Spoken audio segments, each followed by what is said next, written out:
irmãos, é sobre a questão do que Jesus está fazendo no céu, né?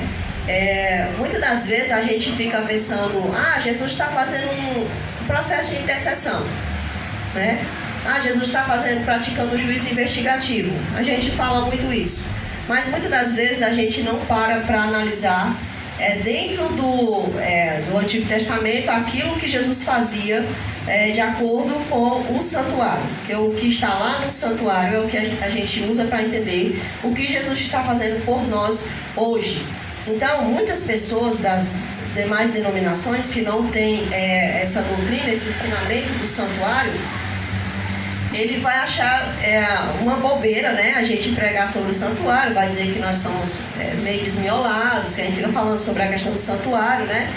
E que isso não tem nada a ver, mas na verdade é uma coisa até triste quando você pergunta a alguém sobre o santuário, que muitas das vezes a pessoa não vai entender. Não é perguntar por competir, mas é perguntar para ensinar, para explicar o motivo pelo qual Jesus o motivo pelo qual Jesus subiu. Então, muitas pessoas pensam que o sacrifício feito lá na cruz foi aquele ponto final para a salvação do cristão. Mas a gente entende que não é bem assim. A gente sabe que Jesus, após sua morte, ele subiu para o céu.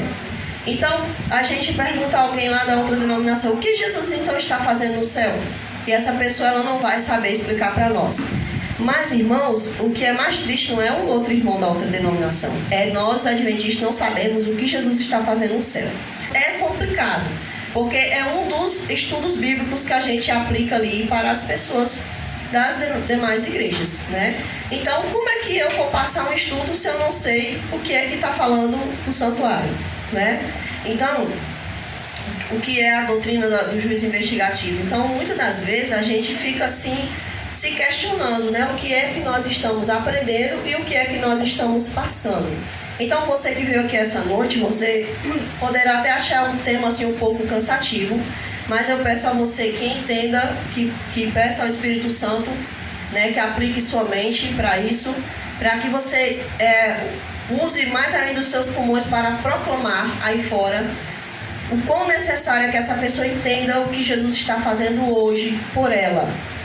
E o quanto ela tem que se arrepender o mais rápido possível. Porque essa é a pregação que os discípulos, que os apóstolos pregavam: arrependimento, conversão, né, e entrega total a Jesus. E essa também deve ser a nossa proposta para o mundo hoje.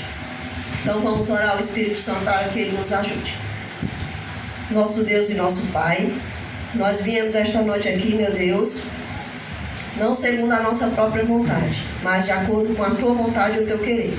Agradecemos a rica oportunidade que o Senhor nos deu. Pedimos perdão, meu Deus, se há algum pecado em nós.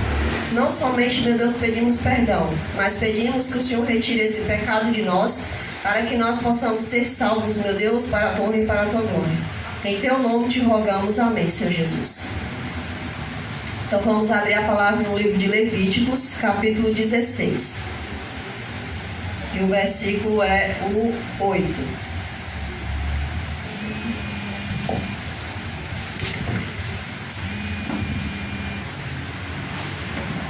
Então muitas pessoas elas dizem assim: não, Jesus já morreu na cruz, ele já terminou a sua obra de salvação. Mas aí eu pergunto para essa pessoa: e o que Jesus está fazendo no céu? Olhando para nós, sofrendo na terra? Né? Então tem um porquê de Jesus estar lá no céu. Existe uma causa dele estar lá no céu. E quando ele voltar, a gente também vai entender tudo isso aqui no capítulo 16 de Levíticos. Para os irmãos que são um pouco mais novos aí no encontro com Cristo, né? Vão aplicar suas mentes e também vão entender um pouco mais. Então o versículo 8 vai dizer assim para nós: lançará sorte sobre os dois bodes, uma para o Senhor e a outra para o bode emissário. Arão fará chegar o bode sobre o qual cair a sorte para o Senhor e o oferecerá por oferta pelo pecado. Mas o bode sobre que cair a sorte para o bode emissário será apresentado vivo perante o Senhor, mas para fazer expiação por meio dele, e enviá-lo ao deserto como bode emissário. Então aqui nessa passagem de Levítico a gente entende que tem 2 bodes. A gente está falando aqui sobre o dia da expiação, né? O dia único do ano em que era feito o pecado por toda a nação judaica, de Israel, na verdade, né? Então, ali a gente vê que existiam 2 bodes. Então era lançado à sorte um bode, né? Ia ficar para Deus, e o outro bode ia ser separado como o bode emissário, ou chamado bode expiatório, ou conhecido bode Azazel, né? Nas Bíblias esse nome é Azazel, mas algumas pessoas chamam ele de bode Azazel. Aí continua aqui falando: Arão fará chegar o novilho da sua oferta pelo pecado, e fará expiação por si e pela sua casa. Imolará o novilho da sua oferta pelo pecado. Tomará também de sobre o altar o incensário, cheio de brasas, de fogo, diante do Senhor, e 2 punhados de incenso aromático bem moído, e o trará para dentro do véu. Porá o incenso sobre o fogo perante o Senhor, para que a nuvem do incenso cubra o propiciatório que está sobre o testemunho. Então aqui explicando, né? Eram escolhidos ali alguns animais, né? Para fazer aquela oferta, né?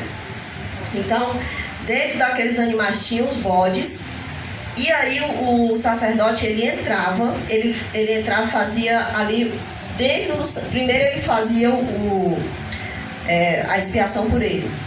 Depois ele entrava lá no santuário, né? E depois ele saía para fazer a expiação pelo povo. A gente vai entender um pouquinho o que isso quer dizer. É interessante, irmãos, que ele diz assim, no versículo 12: tomará também de sobre o altar o incensário. A gente entende que o incensário ali representa as orações, né? As orações. E também Jesus está fazendo esse processo de intercessão. Quando a gente intercede por alguém aqui, também é feita a intercessão de Cristo perante o altar, né, do céu para com essa pessoa. Então existe essa intercessão lá no céu também hoje. E aqui fala também, irmãos, que tinha ali, olha, no versículo 13: porá o incensário, o incenso sobre o fogo perante o Senhor, para que a nuvem do incenso cubra o propiciatório que está sobre o testemunho. A gente entende, irmãos, que o propiciatório era uma tampa, né, da arca, e dentro da arca tinha o quê? Os 10 mandamentos. E esses 10 mandamentos, eles representavam a moralidade de Deus. Se eles representavam a moralidade de Deus, então a arca representava quem? A própria pessoa de Deus. Então a gente entende que a arca representava Deus, por isso que ela era santa. Ninguém podia ficar mexendo ali na arca. Tanto é que quando a arca foi tocada por um dos soldados de Davi, ele morreu, né? Porque ele não tinha autorização para tocar nela. Também quando a arca foi levada para os filisteus, que inventaram de abrir a arca, as pessoas morreram, e também algumas pessoas daquela nação ficaram com tumores. Tá para entender, né? Aqui, o quanto a arca representava a presença de Deus. Então, aqui fala, irmão, testemunho. Não sei se os irmãos já se deram conta de que na Bíblia, lá em Apocalipse, fala assim, sobre os mandamentos e o testemunho. O dragão está irado contra aqueles que guardam o quê? Os mandamentos, e tem o testemunho. Então, os mandamentos representavam quem? A moralidade de Deus, a essência de Deus. O testemunho é a própria pessoa de Deus. Os profetas, eles testificaram sobre quem? Sobre Jesus, a vinda de Jesus. Então, o testemunho é o próprio Cristo. Por isso que nós testificamos de quem? De Cristo. Se alguém não testifica de Cristo, ele não deve ser nem ouvido, porque essa pessoa não está testificando da pessoa de Jesus. Então a gente tem que tomar bastante cuidado com isso, né? Essa questão de entender se essa pessoa está falando de Jesus ou não. Então o dragão, ele tem raiva de quem tem os mandamentos, né? Quem guarda os mandamentos, e também reconhece Jesus Cristo como a própria o próprio ensinamento dos mandamentos. Por quê? Porque os profetas, eles falaram de quem? De Jesus. Eles testificaram de Jesus. Então aqui falando mais adiante, fala assim, o sacrifício pelo povo. Depois imolará o bode da oferta pelo pecado, que será para o povo, e trará o seu sangue para dentro do véu. Ou seja, depois que ele fizer aquele sacrifício, ele deveria agora entrar onde? No Santo dos Santos. E lá no Santo dos Santos, agora ele iria fazer a expiação por todo o povo. Continuando aqui. Trará o seu sangue para dentro do véu e fará com o seu sangue como fez com o sangue do novilho, espergí-lo-á no propiciatório e também diante dele.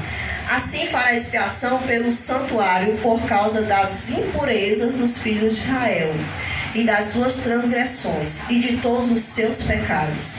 Da mesma sorte fará pela tenda da congregação que está com eles no meio das suas impurezas. Às vezes, quando a gente vai dar o estudo bíblico, às vezes a gente não quer nem ler essa passagem toda, porque os irmãos já perceberam que tem lá, né, essa passagem completa, né? A gente tem que resumir para poder a pessoa entender um pouco. Aí sempre tem que dizer, olha, você tem que ler, né, todo esse contexto, né, para que você entenda o que eu estou explicando aqui, né? Porque às vezes você lê todo esse texto aqui no estudo bíblico fica tomando muito tempo, né? Mas é necessário que a gente explique para que a pessoa possa entender o que quer dizer o dia da expiação. Então, irmãos, continuando aqui, ele fala assim: assim fará expiação pelo santuário por causa das impurezas dos filhos de Israel e das suas transgressões e de todos os seus pecados. Da mesma sorte fará pela tenda da congregação que está com eles no meio das suas impurezas. Nenhum homem estará na tenda da congregação quando ele entrar para fazer a propiciação no santuário, até que ele saia depois de feita a expiação. Era interessante que antigamente a gente aprendia, né? A gente aprendia errado. Aprendia que o sacerdote entrava ali, né, no Santo Santo, aí tinha uma cordinha amarrada, né, na cintura, para que se morresse, né, tudo mais, só que não era assim, né? Eu aí descobriu que não tinha nada a ver com isso, né? E é por isso que é interessante a gente estudar e a gente conhecer, né, as coisas. A gente sabe que na roupa do sacerdote tinha umas romãzinhas, né, que elas faziam barulho. Isso aí a gente sabe, né? Então, enquanto ele estava andando, ele estava o quê? Em movimento. Todo mundo sabia que ele estava em movimento porque ele estava fazendo o barulho, né, daqueles adornos que tinha na sua roupa. Aí diz mais assim, acho que eu parei no 19, eu acho, no 18. Então sairá ao altar que está perante o Senhor e fará expiação por ele. Por ele quem? Pelo sacerdote, né? Por ele mesmo. Tomará do sangue do novilho e do sangue do bode e o porá sobre os chifres do altar ao redor. Do sangue espargirá com o dedo 7 vezes sobre o altar. E o purificará e o santificará das impurezas dos filhos de Israel. Agora vamos para o verso 20. Havendo, pois, acabado de fazer a expiação pelo santuário, pela tenda da congregação e pelo altar, então fará chegar o bode vivo. Então a gente viu que ele já matou o bode, que era ofertado ao Senhor, fez todo aquele processo, né, de sacrifício, e agora ele chega na parte do bode que está vivo. E esse bode, como eu disse, né, chamado de bode emissário, bode, o pessoal diz assim, o bode expiatório, né? Fulano é o bode expiatório, né? E o bode Azazel, né? Então, vamos chegar nessa parte aqui, que essa é a parte que a gente tem que entender mais ainda. Havendo, pois, acabado de fazer a expiação pelo santuário, pela tenda da congregação e pelo altar, então fará chegar o bode vivo. Arão porá ambas as mãos sobre a cabeça do bode que está vivo, e sobre ele confessará todas as iniquidades dos filhos de Israel. Então, irmãos, a gente entende muito bem, né, que o sumo sacerdote, ele carregava o pecado de todos. Veja só, o sumo sacerdote passava praticamente um ano comendo sacrifício de pessoas que traziam seus animais para matar, representando o quê? Os seus pecados. Então, esse sacerdote, ele estava o quê? Sobrecarregado de pecados. Por isso que Jesus, quando ele vai carregando a cruz, ele vai carregando o quê? Os nossos pecados, né? Então, Jesus, ele representa esse sacerdote Ele vai ali se alimentando do que? Dos nossos pecados. Vai adquirindo os nossos pecados. Então aquela comida que ele comia, ele comia porque era a comida dele. Não, ele comia porque ali representava o quê? Também o pecado. Tudo ali no santuário tinha uma representação, né? Então aqui diz mais: e no dia da expiação também transferia para o santuário, e do santuário para o bode emissário. Então o que acontecia? O sacerdote passava um ano, né, servindo a pessoa sobrecarregava ele dos seus pecados, e quando chegava ali naquele dia do ano, ele agora lançava sobre quem? Sobre o altar, os seus pecados. Mas o pecado não podia ficar onde? No santuário, porque o santuário não era santo. Dentro do santuário não tinha representação de Deus. O santuário não podia ficar com o pecado. Alguém tinha que receber o quê? O pecado. E agora esse pecado era transferido para quem? Para o bode emissário. Então, aqui diz mais: o bode estava vivo. Ele não podia ser o quê? Morto. Esse bode vivo representa Satanás vivo hoje. Você percebe que quando Satanás ele cai do céu, o Senhor poderia ter matado ele, não poderia? Mas Deus não fez assim. Era necessário que ele estivesse vivo, consciente. Então o bode representa Satanás vivo hoje, consciente das coisas que ele está efetuando no nosso dia a dia e sobre este mundo. Então é necessário que percebamos o que Deus vai explicar para nós cada momento através dessa metáfora, né, digamos assim, desse simbolismo do santuário. Então fala mais assim: todas as suas transgressões e todos os seus pecados, e os porá sobre a cabeça do bode, e enviá-lo-á ao deserto pela mão de um homem à disposição para isso. Então, Jesus, quando ele morreu, ele concluiu uma coisa na cruz. O que foi que Jesus concluiu na cruz? Ele concluiu o pagamento da morte eterna. Ele trocou a vida dele, imortal, que ele é um ser imortal, ele se sujeitou a nós, doou a nós um pouco da sua vida eterna. Por isso que Jesus Cristo não é mais totalmente divino, ele agora também é parte humana, entendeu? Por isso que quando ele vier, ele vai ter as mesmas chagas, ele vai ter o mesmo corpo humano que a gente tem, não o corpo da gente pecaminoso, né? Mas o corpo que glorificado. Então ele trocou conosco, né? Porque a nossa morte eterna ele trocou pela sua vida eterna. Ele doou um pouco da sua vida eterna, que já é o suficiente para mantermos vivos na eternidade, por eternidade. Então isso é um amor muito grande, é algo maravilhoso que ele teve para conosco. A gente não merece. Então foi isso que Jesus pagou na cruz. Por isso que nós devemos explicar aos irmãos lá fora. Não é competir com eles, mas explicar a eles: irmão, a obra não está concluída nesse requisito. Qual requisito? Jesus ainda vai fazer a transferência do pecado para quem? Para Satanás. Essa é a obra que Jesus não concluiu ainda. A obra da salvação, a obra da vida eterna já está garantida para aquele que quiser. Mas para aquele que não quiser, não está garantida, porque ele não pode dar a vida eterna a quem não quer, né? Ele só pode dar a quem ele quer, a quem a pessoa quer. Então, o que Jesus ainda vai concluir é a transferência do pecado para Satanás. Então, de acordo com o que ele nos ensina no passado, lá no santuário, o sumo sacerdote, uma vez por ano, fazia expiação pelo pecado de todos. Então, sabemos que há uma sequência de atos. O sumo sacerdote realiza o sacrifício entre o lugar santo dos santos, e aí ele vem, né? Ele vem do lugar santo, ele passa por ele, e ele passa pelo povo até chegar aonde? No bode expiatório. Então, o pecado começou aonde? Aonde foi que se originou o pecado? No céu. É por isso que quando Jesus morreu aqui na terra, ele teve que subir aonde? Para o céu. Ele tem que começar a obra por onde? Por onde começou o pecado. O pecado iniciou lá no céu. Então ele tem que começar essa obra de transferência de culpa para quem? Para Satanás no céu. Então a obra começa lá no céu. E ela vem. É por isso que quando Jesus vinha, ele já veio com essa obra concluída somente para transferir para Satanás. Então é algo muito lindo o que o Senhor Jesus está fazendo por nós, né? É necessário que nós falemos isso para os nossos irmãos, que ainda há uma sequência de atos.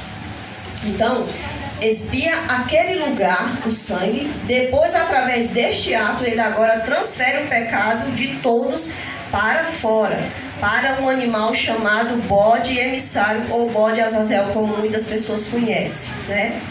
Este deveria estar vivo. Então, quando o Senhor Jesus voltar, o inimigo, o adversário de Deus, que a gente conhece por Satanás, por diabo, né? Ele também vai estar vivo, ele vai estar consciente de tudo que ele está fazendo. Então, o sumo sacerdote colocará, né, ambas as mãos, ou seja, colocava ambas as mãos e confessava o pecado sobre aquele animal. Então, quando o Senhor Jesus voltar, ele vai confessar, ou seja, ele vai colocar sobre Satanás todo o pecado da humanidade. E aí eu achei lindo uma explicação de um irmão, o irmão Gabriel Estevam, que muitos irmãos devem conhecer ele, né? E ali ele explicou por que Satanás matava tanta gente em massa. Por que ele faz terremotos, por que ele faz enchentes, por que ele faz desastres, que ele quer matar o tanto de pessoas quanto forem possíveis. Por quê?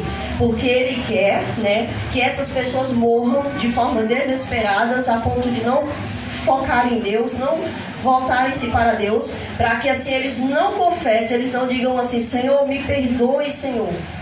Agora pode ser a minha última hora, me perdoe. Eu não sei se os irmãos já assistiram o filme. Esse filme é baseado em uma história real, que é na história do World Trade Center, né? Ali que foi ali derrubado, né, pelos terroristas lá nos Estados Unidos, daqueles prédios. Ali conta a história de 2 bombeiros. E é interessante que um dos bombeiros, ele tinha um problema com a esposa dele, né? O casamento dele estava meio esquisito, né? E aí, o que vinha na mente dele era isso. Tá entendendo? E era interessante. E o outro ficava ali desejando água e ele via como se Jesus dando água a ele, né?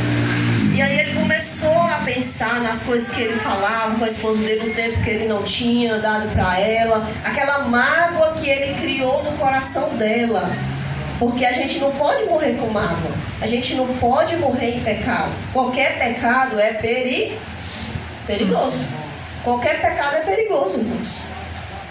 É por isso que nós devemos confessar os nossos pecados. E até pecados dos quais a gente não se lembra, a gente deve pedir a Deus que relembre a gente. Está entendendo? Nós devemos pedir a Jesus. Porque qualquer pessoa que morre sem confessar os seus pecados é um pecado a menos nas costas de quem? Daquele que colocou o pecado no mundo, entendeu? E como é que a gente ensina no estudo bíblico? Que cada um vai morrer de acordo com os seus pecados, vai demorar de acordo com os seus pecados. Não é assim que a gente ensina? Por exemplo, a folha de papel e esse plástico do copo, quem vai queimar mais rápido? O fogo. A folha, né? Então, digamos que Satanás é representado pela matéria do copo e um ser humano representado pela folha do papel. Quanto menos pecado ele tiver, né, menos ele correrá o risco de morrer na eternidade. Ou até mesmo se ele não confessar, ele vai queimar um pouco, vai demorar um pouco menos. Por quê? Porque Deus vai destruir ele de acordo com a conscientização dele. Ele vai pensando. Pois é. E aí o inimigo, quanto mais pecado ele tiver, mais tempo ele vai demorar. Por quê? Porque Deus não pode fazer com que ninguém morra sem que ele pense em cada coisa que ele fez. Porque Deus é justo. Ele não pode chegar para uma pessoa e matar aquela pessoa sem antes ter avisado a ela. Ele é um pai justo. Ele para disciplinar, ele fala por que ele está disciplinando. Ele não é que nem a gente. Não é que nem o ser humano que muitas vezes, quando está com raiva de alguém, bate na criança, e a criança sabe nem porque ele está apanhando, né? Está apanhando até pelo que ela nem fez, né? Então, Deus não é assim. Todas as coisas que nós fazemos, Ele vai nos fazer o quê? Relembrar. Tem gente que pensa que vai passar um telão, né? Todo mundo vai ver o seu pecado. Não tem nada a ver, cada um vai relembrar o seu pecado.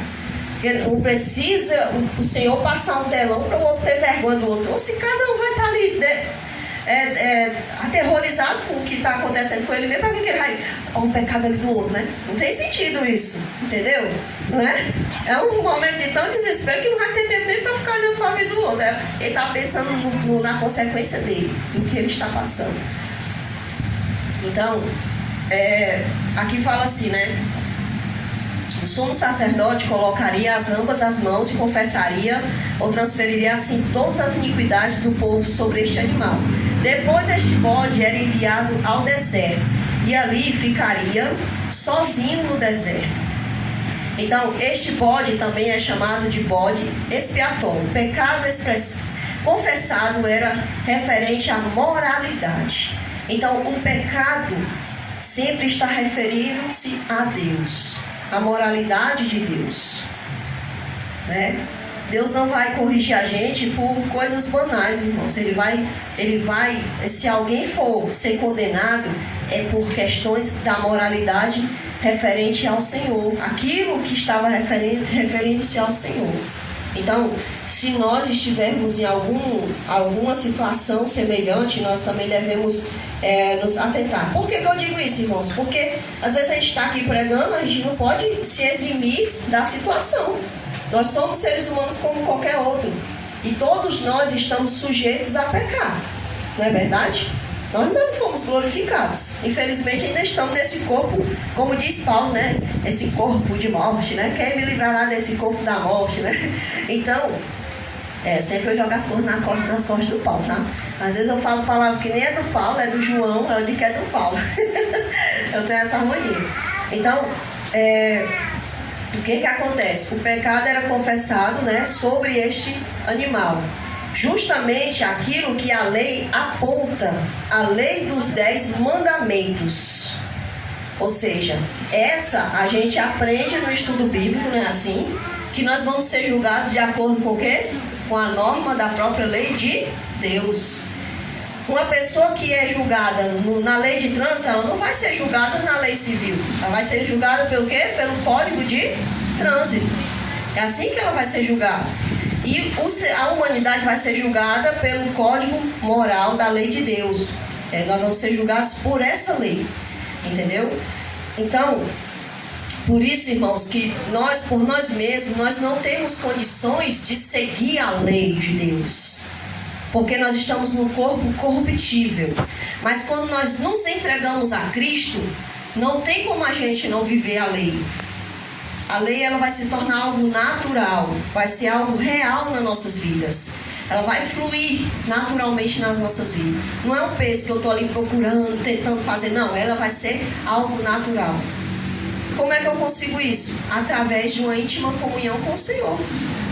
Quanto mais eu me afino com Deus, como Enoque fez, mais a lei vai se tornar natural na minha vida, né? Porque é algo de Deus, Deus está me dando algo dele. E o Senhor disse, uma das passagens, se eu não me engano, de Mateus, depois os irmãos que são mais aí memorizantes do que eu, né, vão saber disso. Jesus disse, né, quanto mais o Pai dos céus não dará o Espírito Santo a quem clamar. Então, tudo que vem do Senhor, se você pedir, Ele vai lhe dar. Sabe o que às vezes complica a nossa situação nessa transformação? É que nós não queremos abrir mão do nosso eu, né?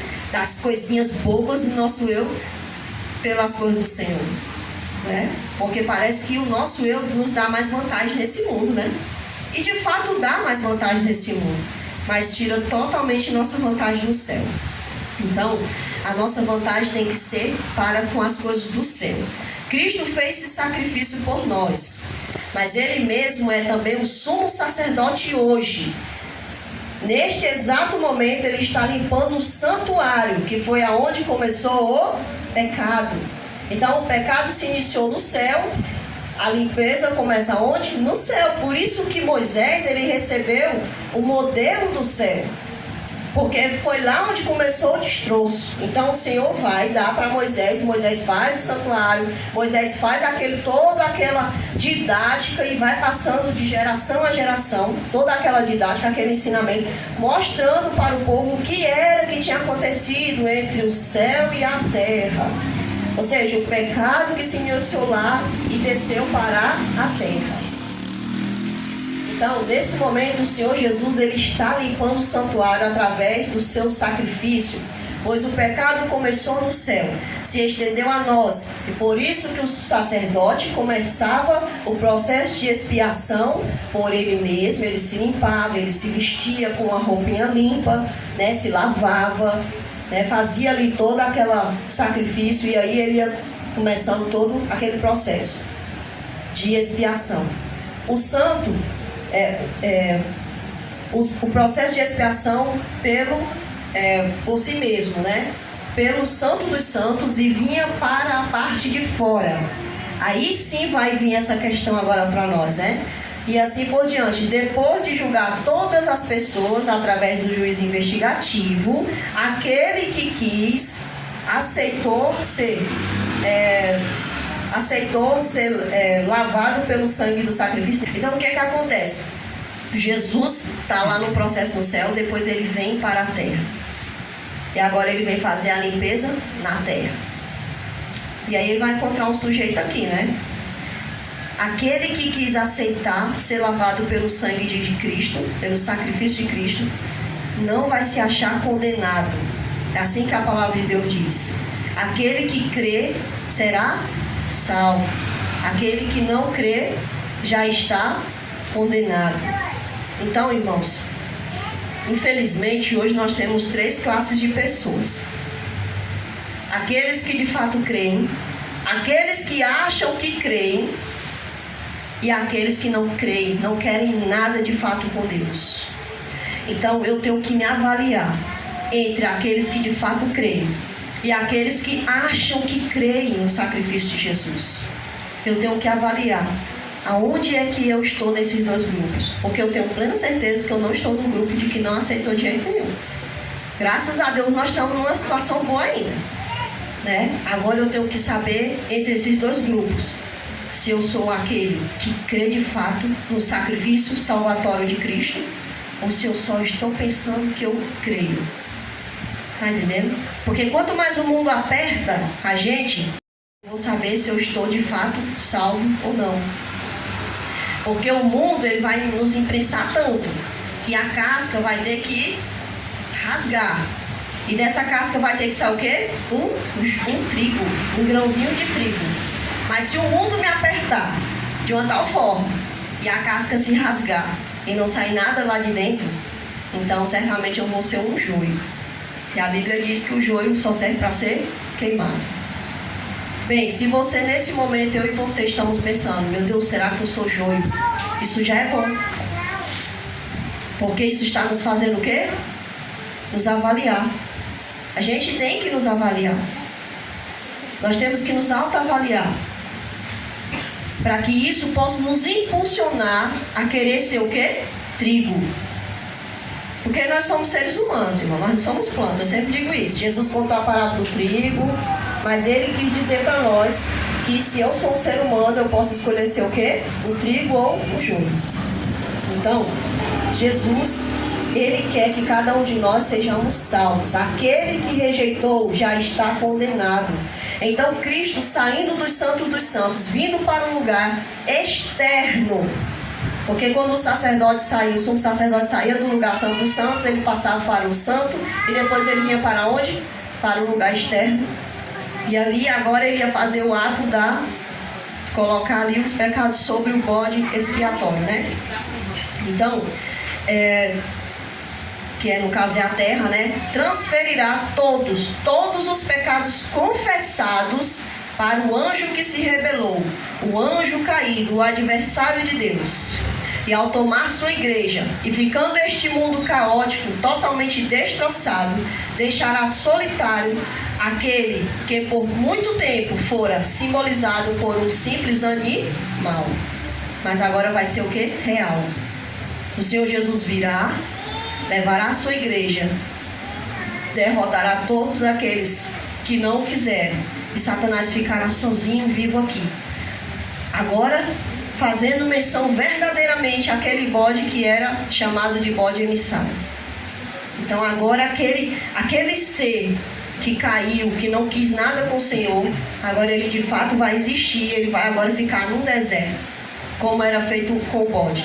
O bode, o sumo sacerdote colocava a mão sobre ele, confessava, transferia todos os pecados para ele. Depois mandavam que levassem ele para onde? Para o deserto. E ali aquele bode, ele ficava o quê? Rodando, andando, sem comida e sem água. Às vezes dá até pena do bode, né? Coitado, não tinha nem culpa, né? Mas era uma forma de Deus mostrar o que estava acontecendo no macro. Porque o ser humano ele só via o micro. Mas Deus estava querendo ampliar a visão do conflito cósmico, do grande conflito que está acontecendo na Terra. É isso que está acontecendo. Está acontecendo um grande conflito. E o que é mais preocupante, sabe o que é? É que muitos de nós estamos o quê? Dormindo. Dormindo com os olhos abertos. Estamos dormindo espiritualmente. E aí Deus precisa de mim e de você, para contar as boas novas a quem ainda não aceitou, para insistir, para bater, para servir de mão do Espírito Santo batendo nas vidas aí, né? Batendo nas portas dos corações aí afora. Então esse bode, quando ele ficava ali pelo deserto, ele ficava rodando e com fome, com sede, porque Satanás vai ficar assim também nesse mundo. A maior alegria de Satanás, o maior prazer dele é ter pessoas para tentar, para destroçar, para incomodar, para machucar Deus. Porque quando ele faz um ser humano violentar uma criança, ele machuca quem? Deus. E ainda tem gente que não quer sair dessa terra. Ainda tem gente que não quer. Jesus, demora mais um pouco, eu quero casar. Jesus, demora mais um pouco, eu quero alcançar aquela faculdade, né? Sim, irmãos, todos nós podemos fazer todas essas coisas, mas colocando em primeiro lugar o reino de Deus. Lembrando sempre do primeiro lugar. Essa semana, sexta-feira, né, meu esposo recebeu uma ligação e ia dar acho que era 1h30, para ele fazer uma entrevista, né? Faz muitas entrevistas. Tá famoso. E aí ele chegou lá para aquela entrevista e foi rápido, né? Foi rápido. Ele fez até integração. Você vê como a entrevista foi rápida. Eu achei interessante porque ainda deu tempo para ele conversar tanta coisa com o homem. E aí ele foi explicar para a pessoa sobre a questão do sábado, e a pessoa disse para ele que era católico, que realmente não era tão ensinado assim, né? A pessoa ficou ali, e o meu esposo conversando e tudo mais. Eu achei interessante como Deus age. É para esse momento que acontece coisas difíceis nas nossas vidas, para que nós possamos testificar, né? É porque toda entrevista que ele vai, ele tem que falar sobre o sábado, né? Então chega lá, a pessoa vai, por quê? A pessoa quer saber o porquê, né? E aí ele vai explicar. Então aquela pessoa que nunca ouviu falar no sábado, aquilo para ela já é uma mensagem, já é uma sementinha que o Espírito Santo vai deixar ali, e aí vai causar o quê? Vai causar uma curiosidade, uma dúvida, que pode gerar o quê? Uma vida, né? Aquela pessoa pode vir agora a querer conhecer mais. Então, o inimigo, ele está aí, e nós devemos servir a Deus em tempo e fora de tempo, como diz a palavra, né? Em tempo, é eu ir evangelizar, bater nas portas, chamar. Fora de tempo, é como está acontecendo, né? Meu esposo não estava ali praticamente para evangelizar. Era fora de tempo, ele aproveitou aquele tempo para fazer o quê? Uma evangelização. Porque ele poderia não ter, como diz a história, esticado, né, a história, né? Mas ele foi lá e foi explicar a coisa mais ao rapaz. Então, em tempo e fora de tempo, devemos pregar hoje, né? Então, irmãos, o inimigo, ele vai ficar nesse mundo desolado, sem ninguém, né? Até que o Senhor retorne novamente. E aí, quando o Senhor retornar, então Deus, ele vai fazer, né, o seu juízo executivo. Retornará à vida aqueles que não quiseram a Cristo, juntamente com o inimigo, e eles então serão lançados no lago de fogo e enxofre. E assim como o bode morria no deserto de fome, né, caía de algum penhasco, quem sabe, né, e acabava morrendo, assim também Satanás morrerá num grande lago de fogo.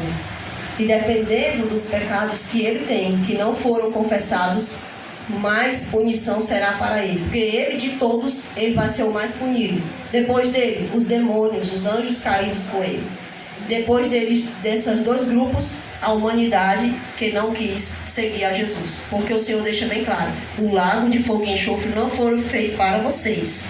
Vocês estão indo para lá por teimosia.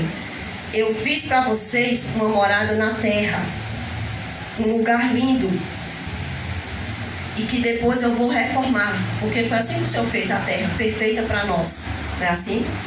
E quando ele retornar, ele vai regenerar essa terra, né? Com toda a sua bondade e misericórdia, e vai habitar nela todos aqueles que confessarem os seus pecados perante o Senhor. Porque o Senhor precisa que nós confessemos os nossos pecados. Ele precisa que nós ajudemos a outros a confessar os seus pecados. Porque Ele só pode limpar uma vida, só pode salvar alguém que de fato quis confessar os seus pecados perante o altar. Então, irmãos, todos nós devemos estar conscientes que é necessário reconhecer nossa condição de pecador e confessar também os nossos pecados a cada dia, né? Confessar a Cristo para que Ele possa, nesse processo de expiação, de intercessão, né?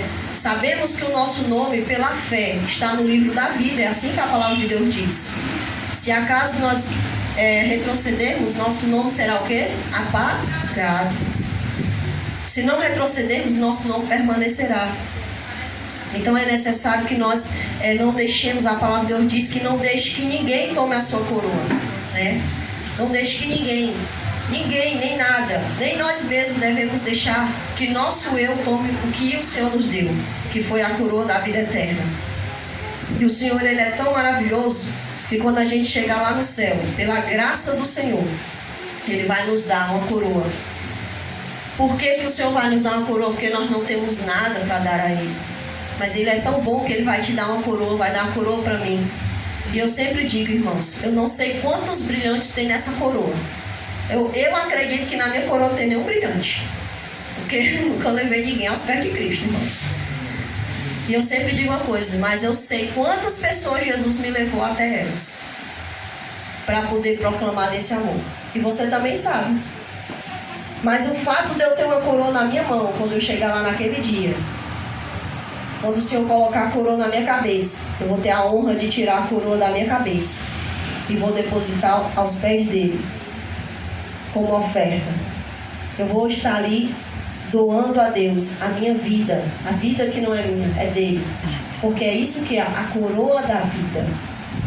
Então o Senhor, Ele quer dar para cada um de nós. Agora eu quero perguntar aqui, quem está disposto a servir de porta-voz de Deus nessa terra?